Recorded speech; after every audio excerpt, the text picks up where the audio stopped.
कुछ नहीं। तेनालीराम के राजा कृष्णदेव राय के निकट होने के कारण बहुत से लोग उनसे जलते थे।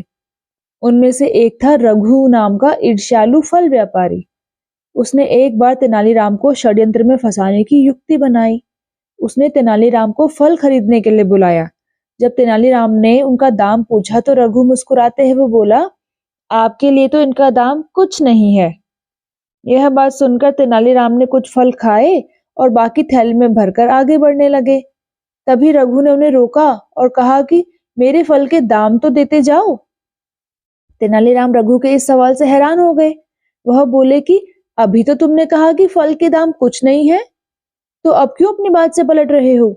तब रघु बोला कि मेरे फल मुफ्त नहीं है। मैंने साफ साफ बताया था कि मेरे फलों का दाम कुछ नहीं है। अब सीधी तरह मुझे कुछ नहीं दे दो, वरना मैं राजा कृष्णदेव राय के पास फरियाद लेकर जाऊंगा और तुम्हें कठोर दंड दिलवाऊंगा।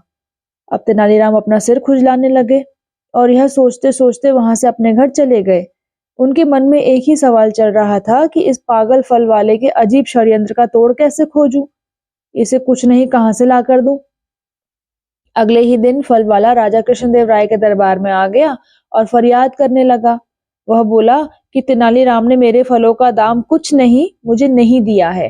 राजा कृष्णदेव राय ने तुरंत तेनालीराम को हाजिर किया और उससे सफाई मांगी।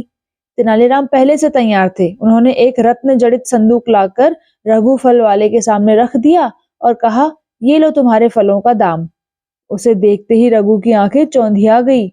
उसने अनुमान लगाया कि इस संदूक में बहुमूल्य हीरे जवाहरात होंगे और वह रातों रात अमीर बनने के ख्वाब देखने लगा। और इन्हीं ख्यालों में खोए खोए उसने संदूक खोला। संदूक खोलते ही मानो उसका ख्वाब टूट गया। वह जोर से चीखा, ये क्या, इसमें तो कुछ नहीं है। तब तेनालीराम खुश होकर बोले, बिल्कुल सही, अब तुम इसमें से अपना कुछ नहीं निकाल लो और यहाँ से चलते बनो। वहां मौजूद महाराज कृष्णदेव राय और सभी दरबारी ठहाका लगाकर हंसने लगे और रघु को अपना समूह लेकर वापस जाना पड़ा। एक बार फिर तेनालीराम ने अपनी बुद्धि चातुर्य से महाराज का मन जीत लिया था।